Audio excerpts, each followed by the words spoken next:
Well, Kenyans have been left in total shock and devastation after shocking news have just been revealed to the public that Raila Odinga has died in India after cardiac arrest.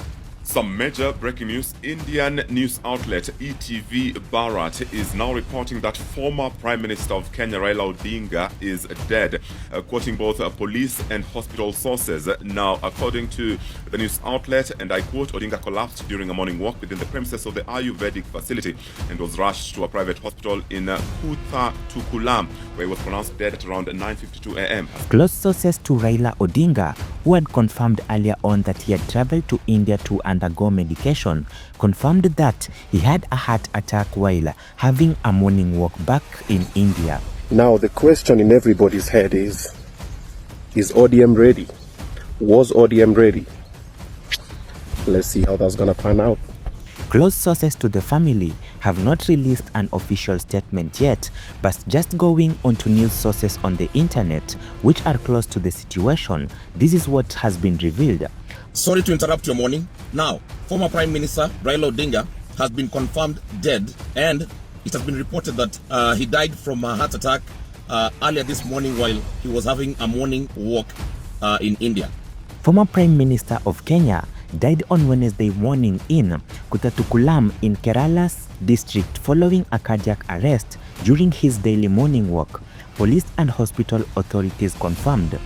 Raila Odinga collapsed during a morning walk within the premises of the Ayurvedic facility and was rushed to the Sridharyam Ayurvedic Eye Hospital and Research Center in Kutankulam, where he was pronounced dead at around 9:52 a.m. Guys, mesikia breaking news. Prime Minister Raila Odinga amekufa. Raila Odinga is dead. A spokesperson for the eye hospital said Odinga had arrived there 6 days ago, accompanied by his daughter and close family members. He had been following a routine of morning walks and treatment sessions at the hospital. Raila's body is currently being kept in the Deva Mother Hospital, and the spokesperson said Odinga and his family had been visiting the hospital, which had earlier on helped his daughter regain her vision.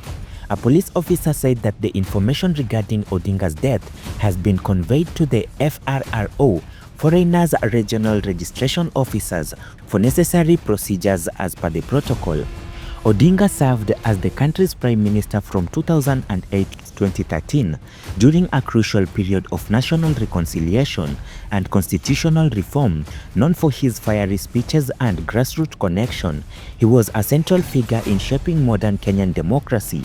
He played a vital role in the power-sharing agreement that ended the post-election violence back in 2007-2008.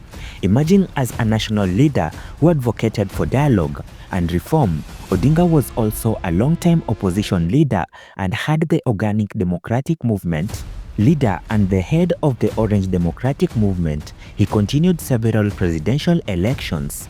He contested several presidential elections and remained a prominent political figure in Kenya. Raila Odinga held the post of Prime Minister from 2008 to 2013. His long career is marked by 5 campaigns for the presidency back in 1997, 2007 against Mwai Emilio Kibaki, 2013, 2017 and 2022, all of which ended without success. Odinga's daughter has been undergoing treatment at the Sridharyam Hospital in Thodupuza. In his 2022 Man Ki Baat address, Prime Minister Narendra Modi from India recalled a candid conversation with former Kenyan Prime Minister Raila Odinga during one of their meetings. Odinga had shared the emotional journey of his daughter, Rosemary, who suffered from a brain tumor and underwent surgery, which left her with severely impaired eyesight. Despite seeking treatment across various countries, there was little improvement until someone recommended India for its treatment. And after traveling to India for treatment, Rosemary experienced improvement in her vision. The former Prime Minister of Kenya had vanished from public view, and the silence is deafening. Raila Odinga, the man who dominated Kenyan politics for decades, hadn't been seen in public for weeks, sparking a whirlwind of speculation across East Africa. What is really happening behind the closed doors? Rumors of his demise had already surfaced on the internet for quite a while, and for a politician who built his career on being front and center during every major national conversation, this sudden disappearance had felt unprecedented. Raila Odinga is not just any political figure. He is the Orange Democratic Movement leader who had contested 5 presidential elections. The concerning signs began subtly. Political rallies that will normally feature his commanding presence were suddenly being led by deputies and party officials. Press conferences, addresses, critical national issues proceeded with his trademark passionate rhetoric. Social media accounts that once buzzed with his political commentary feel eerily quiet. Kenya's political landscape has always revolved around larger-than-life personalities, and Raila Odinga represents the old guard of liberation. Politicians who fought for a multi-party democracy, his absence creates a vacuum that rips through not just opposition politics, but the entire national discourse. When someone of his stature disappears from the public view, people notice. The health speculations intensified when close political allies began making vague statements about him taking time off for personal matters. In Kenya's political culture, such remarks often make serious underlying issues.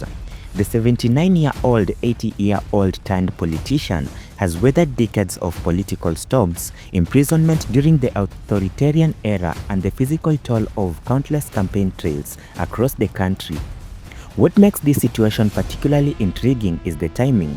Kenya faces numerous challenges that will typically draw Raila's immediate and vocal response. Economic pressures, youth unemployment, and ongoing political reforms are exactly the issues that have defined his political activism throughout his career.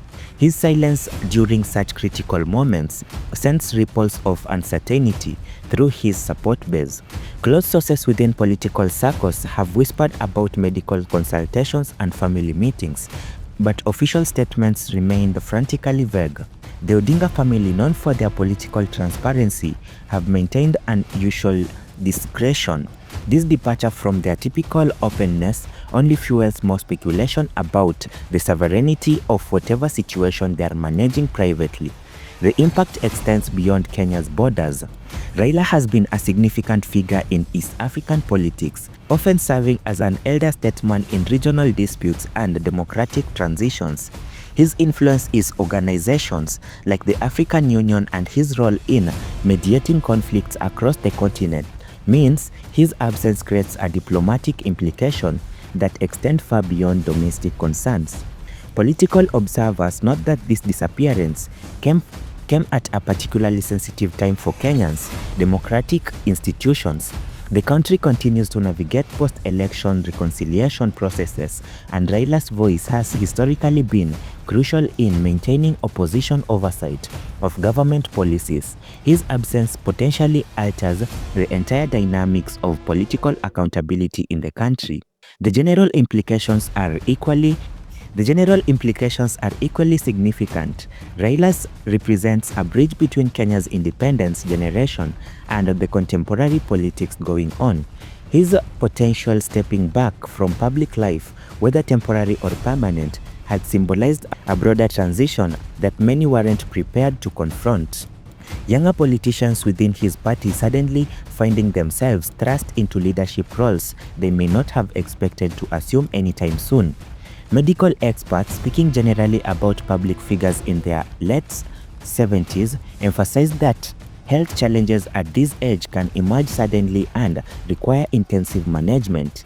The stress of decades in high-pressure political environments, combined with the natural aging process, creates vulnerabilities that even the most resilient individuals cannot ignore indefinitely.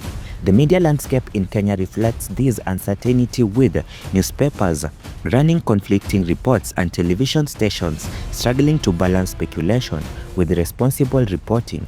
Social media amplifies every rumor, creating information environment where fact and fiction become increasingly difficult to distinguish.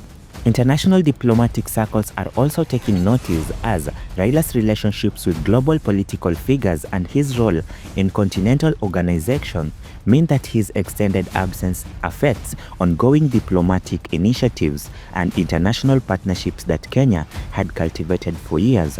The uncertainty creates a leadership vacuum within the opposition movement at crucial time when the government policies require scrutiny and alternative perspectives need articulation.